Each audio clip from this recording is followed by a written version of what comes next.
Assalamualaikum warahmatullahi wabarakatuh. Hamdan wa syukran lillah amma ba'du. Ikhwani fillah yang dirahmati Allah Subhanahu wa taala, semoga Allah Subhanahu wa taala senantiasa memberikan kesehatan jasmani dan rohani, senantiasa memberikan kesehatan lahir dan batin. Dan semoga Allah Subhanahu wa taala selalu memberikan rezeki yang berlimpah ruah lagi berkah kepada kita semua. Sahabat yang dirahmati Allah Subhanahu wa taala. Inilah keutamaan 10 hari pertama bulan Zulhijjah dan amalan yang disyariatkan oleh Syekh Abdullah bin Abdurrahman Al-Jibrin. Segala puji bagi Allah Subhanahu wa taala, salawat dan salam semoga tercurah kepada Rasulullah sallallahu alaihi wasallam, Nabi kita Muhammad sallallahu alaihi wasallam.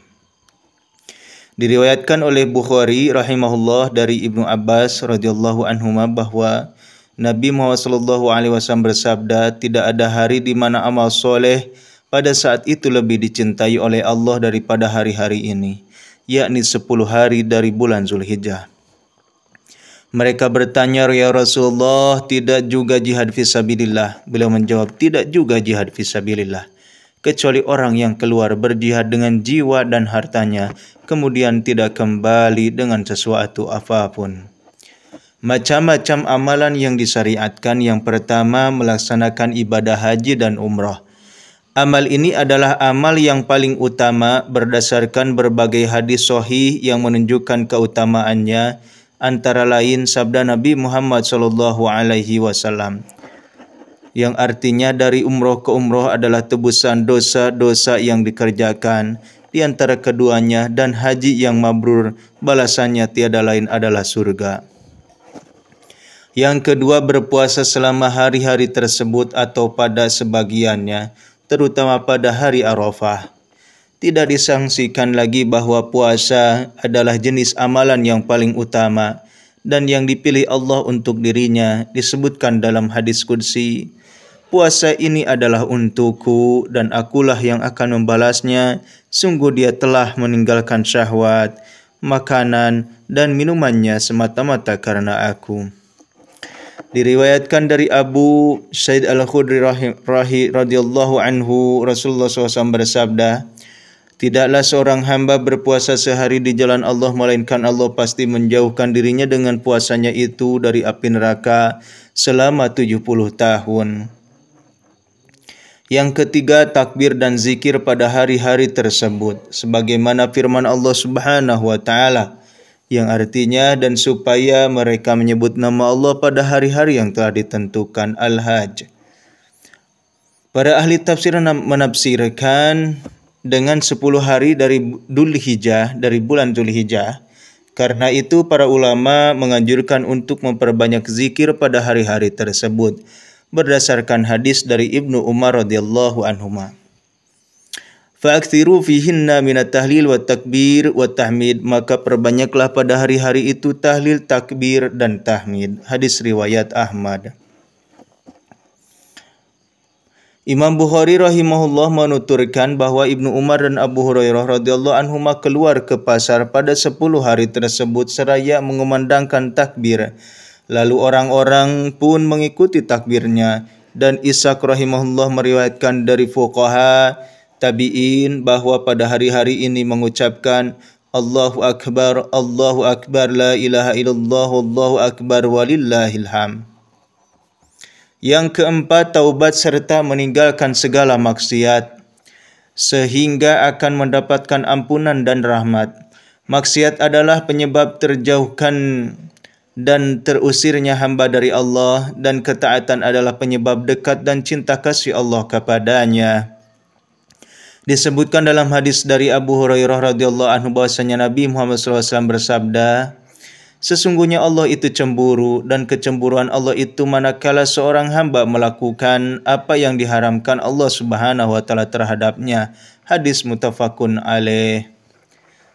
Yang kelima, banyak beramal soleh, yakni Salat, sedekah, jihad, membaca Al-Quran, amar ma'ruf, nahi munkar, dan lain sebagainya. Sebab amalan-amalan tersebut pada hari itu dilipat gandakan pahalanya. Bahkan amal ibadah yang tidak utama bila dilakukan pada hari itu akan menjadi lebih utama dan dicintai Allah daripada amal ibadah pada hari lainnya.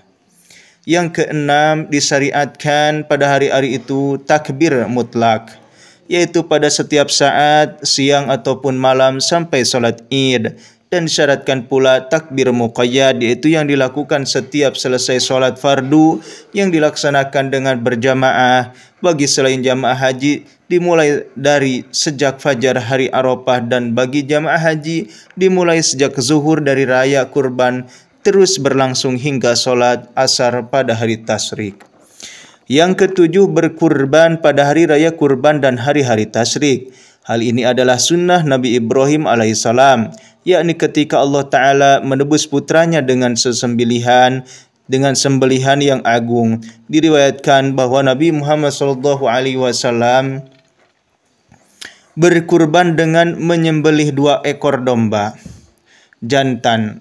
2 ekor domba jantan berwarna putih dan bertanduk. Beliau sendiri yang menyembelihnya dengan menyebut nama Allah dan bertakbir, serta meletakkan kaki beliau di sisi tubuh domba itu. Muttafaqun alaih. Yang kedelapan, dilarang mencabut atau memotong rambut dan kuku bagi orang yang hendak berkurban. Diriwayatkan oleh Muslim dan lainnya dari Ummu Salamah radhiyallahu anha bahwa Nabi Muhammad SAW bersabda, "Jika kamu melihat hilal bulan Zulhijjah dan salah seorang di antara kamu ingin berkurban, maka hendaklah ia menahan diri dari memotong rambut dan kukunya."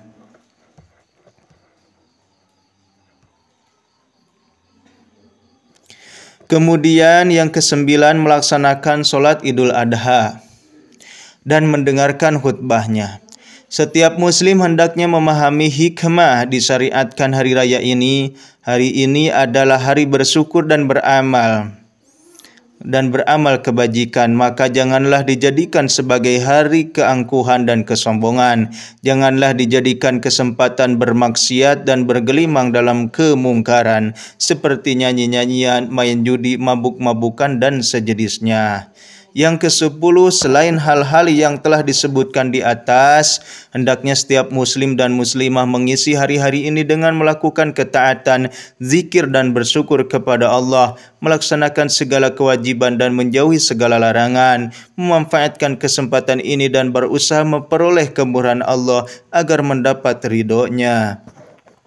Ikhwani fillah yang dirahmati Allah Subhanahu wa Ta'ala, mungkin itu saja yang bisa saya sampaikan. Mohon maaf bila ada kesilapan. Billahi taufiq wal hidayah. Wassalamualaikum warahmatullahi wabarakatuh.